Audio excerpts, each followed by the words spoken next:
Olá, meu nome é Vinícius. E eu sou a Natália, e nós vamos apresentar o nosso trabalho de conclusão do curso de Gestão Empresarial da FATEC. Nosso tema foi a gestão estratégica do capital humano e a importância dos aspectos motivacionais para as organizações.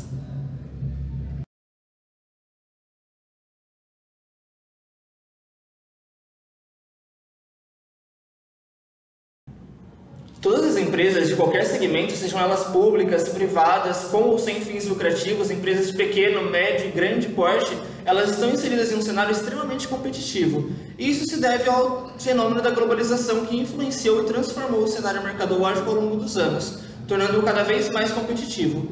E com isso surgiram mudanças tanto no comportamento social quanto no organizacional. E com essas mudanças, as empresas tiveram a necessidade de ir se adaptando a essas novas necessidades, que de certa forma foram impostas a ela pelo mercado global, e com essas adaptações surgiu a necessidade de ter uma preocupação cada vez maior com a questão da gestão estratégica do capital humano, já que a retenção de um bom capital intelectual ele exerce uma influência muito grande, muito significativa para a competitividade das empresas. E considerando esse aspecto, a problemática recai justamente sobre a questão de turnover, absenteísmo, descoberta de novos colaboradores, que está diretamente relacionado à geração de custos, e também a questão de gasto de tempo que esses processos demandam. E isso permitiu que nós analisássemos como a motivação e a retenção dos talentos acaba impactando dentro da eficiência das organizações. Diante desse cenário que nós apresentamos, o trabalho ele tem como objetivo geral analisar como o colaborador motivado ele contribui para a estratégia competitiva das organizações e como objetivo específico pretende-se apresentar a importância dos aspectos motivacionais dos colaboradores e como isso acaba contribuindo com a fidelização dos mesmos, visto que tal premissa ela reflete diretamente no desempenho e rendimento do funcionário e, consequentemente, no desempenho da organização também. Para entender as prerrogativas desse trabalho, então, a metodologia assumiu um caráter qualitativo, utilizando para tal a pesquisa bibliográfica. E, então, no decorrer desta apresentação, será apresentado como a gestão do capital humano ela passou a ser um pilar estratégico para as organizações na atualidade e como esses princípios eles influenciaram tanto o dia a dia das organizações quanto também a sua estratégia econômica.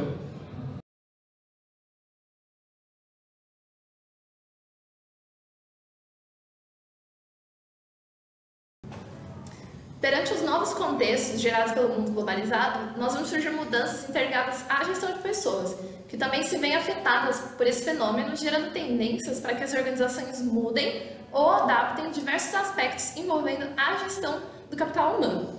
Para se manterem competitivas no mercado, as empresas precisam buscar maneiras consideradas sustentáveis para se manter no mercado. E por competitividade sustentável, entende-se aquelas difíceis de serem copiadas, e o capital humano é uma dessas formas, pois cada indivíduo possui características e conhecimentos únicos, sendo assim um gerador de competitividade.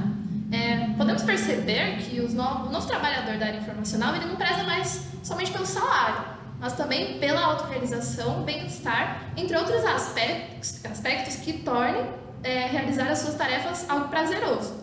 Dessa forma, a nova gestão de pessoas ela precisa entender o que mantém os colaboradores motivados para realizar essas tarefas e dessa forma conduzir a organização a alcançar os resultados esperados, sendo este um desafio de muitos gestores dessa nova era informacional. Por motivação, a gente pode entender que é aquilo que move o indivíduo a atingir determinada meta ou objetivo, pois é isso que vai fornecer para ele a energia para mover-se em direção àquilo que ele almeja e assim realizar as tarefas que o farão alcançá-lo. Para tal, as organizações então precisam e devem valer-se de ferramentas que englobem tais aspectos no próprio modelo de gestão de negócio, para tornar essas premissas algo efetivo e para tal devem incluí-las tanto na cultura quanto no clima organizacional. Por cultura organizacional, entende-se um conjunto de hábitos, crenças, valores, tradições e relacionamentos sociais típicos de cada organização. Já por clima organizacional, a gente entende as condições que o ambiente proporciona e que são percebidos pelos participantes desse ambiente. E, portanto, a motivação é uma dessas condições, podendo afetar os demais, se ele for motivador ou desmotivador.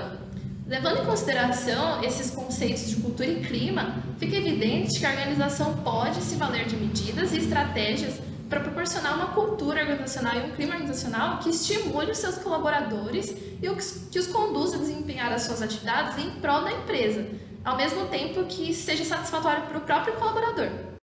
Uma vez que as empresas são completamente dependentes do seu capital humano para a conquista dos resultados, é imprescindível que os profissionais que compõem o quadro de funcionários eles estejam comprometidos a batalhar em sinergia com as metas propostas pela empresa, tornando assim a gestão do capital humano um dos principais pilares para sustentar o negócio.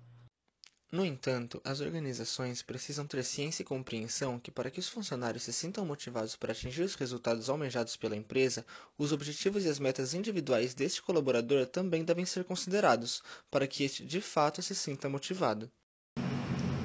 Todo colaborador, ao passo que contribui para a organização, ele busca ser recompensado pelos seus esforços e pela sua mão de obra. E aqui nós vemos surgir a necessidade de recompensar essas pessoas. Para manter um colaborador motivado, é fundamental entender o que o mesmo almeja, e a partir disso, da delimitação do que o colaborador almeja, nós vemos surgir inúmeras possibilidades de como estimulá-lo, como motivá-lo. Na atualidade, com a era do conhecimento, muitos podem ser os benefícios e recompensas oferecidos pela organização que podem motivar esse trabalhador. E daí nós vemos surgir dois eixos, o eixo de recompensas financeiras e as não financeiras. As financeiras elas podem ser divididas entre recompensas financeiras diretas, que seria o salário base, incentivos salariais, e as recompensas financeiras indiretas, que seriam os benefícios. Quanto às recompensas não financeiras, elas são aquelas que exercem algum tipo de influência no grau de satisfação dos colaboradores, que interfere diretamente no seu nível de motivação. Os aspectos motivacionais influem diretamente no desempenho dos funcionários e das suas atividades rotineiras dentro da organização, uma vez que a execução das atividades profissionais do colaborador elas são impactadas pelo seu nível motivacional. Sabemos também que os gestores devem buscar nos colaboradores uma forma de alcançar os resultados almejados pela organização, e desta forma é preciso então que tudo relacionado à gestão do capital humano seja englobado no planejamento estratégico da empresa. Dentre os itens que constituem o planejamento estratégico, vale destacar a missão, a visão de negócio e os objetivos estratégicos, e a estratégia em si, pois estes impactam diretamente na gestão estratégica de pessoas, já que é essencial que os colaboradores saibam o rumo que devem seguir ao realizar as suas tarefas e no que elas deverão resultar. A gestão de pessoas, portanto, é um fator primordial a ser agregado e considerado no planejamento estratégico, visto que o capital humano é uma das principais fontes de competitividade sustentável, tornando-as parte do patrimônio intangível da empresa, dotadas de conhecimentos únicos que, bem explorados, eles contribuem para o desempenho da organização como um todo. Cabe, portanto, ao setor de gestão de pessoas buscar meios de reter os talentos e de todos os gestores da organização englobar a gestão de pessoas no planejamento estratégico. Uma das formas de fazer isso acontecer é aplicar o conceito de empowerment, que seria dar autonomia para os colaboradores, bem como reconhecê-los pelo trabalho que eles vêm desempenhando. Isso acaba favorecendo a motivação e também os mantém comprometidos para alcançar os objetivos da organização que foram traçados anteriormente no planejamento estratégico. Um dos principais diferenciais competitivos que uma empresa pode ter baseia-se na elaboração de estratégias que visam a retenção dos talentos. Ou seja, a retenção dos talentos nada mais é do que uma estratégia que visa a permanência de bons profissionais dentro do quadro de colaboradores da organização. Essa prática possibilita uma facilidade na estruturação de um clima organizacional saudável, influenciando em diversos fatores que podem contribuir para a alavancagem do desempenho organizacional, dando mais fluidez a processos de decisão e garantindo também o engajamento e produtividade.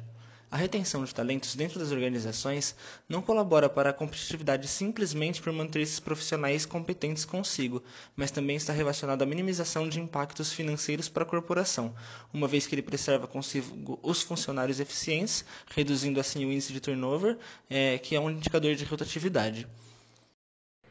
A redução de custos ligados a desligamentos e recontratações são muito onerosos para as organizações, uma vez que envolvem uma série de custos relacionados à rescisão, férias, fundos de garantia e outros haveres que compõem os direitos de um ex-funcionário.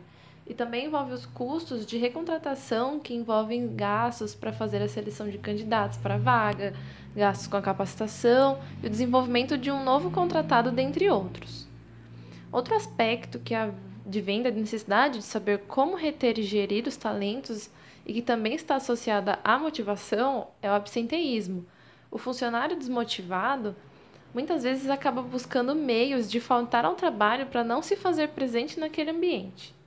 Além dos altos custos que a retenção de talentos pode poupar com a redução da rotatividade de funcionários, visto que conserva seu capital intelectual consigo, ele também poupa tempo, uma vez que os processos de desligamento, seleção, recontratação e treinamento demandam um longo período de tempo para serem concretizados. Desta forma, a gestão do capital humano passa a fazer parte do planejamento total da empresa, não somente limitado aos aspectos relacionados a folhas de pagamentos e afins. Como forma de alcançar esse novo método de gestão, se faz necessário passar a entender melhor o que realmente motiva as pessoas no seu ambiente de trabalho. A motivação, além de ser um agente essencial para que as pessoas se mobilizem a realizar suas tarefas com comprometimento, pode ser um aspecto também participante tanto da cultura quanto do clima organizacional, fazendo parte do escopo de trabalho da empresa como um todo. É notável que as organizações devem fornecer ambientes que favoreçam um bom clima organizacional para que este funcione como uma fonte de bem-estar e motivação para os colaboradores, pois os colaboradores motivados rendem mais e tornam o alcance das metas, dos objetivos da empresa mais tangíveis.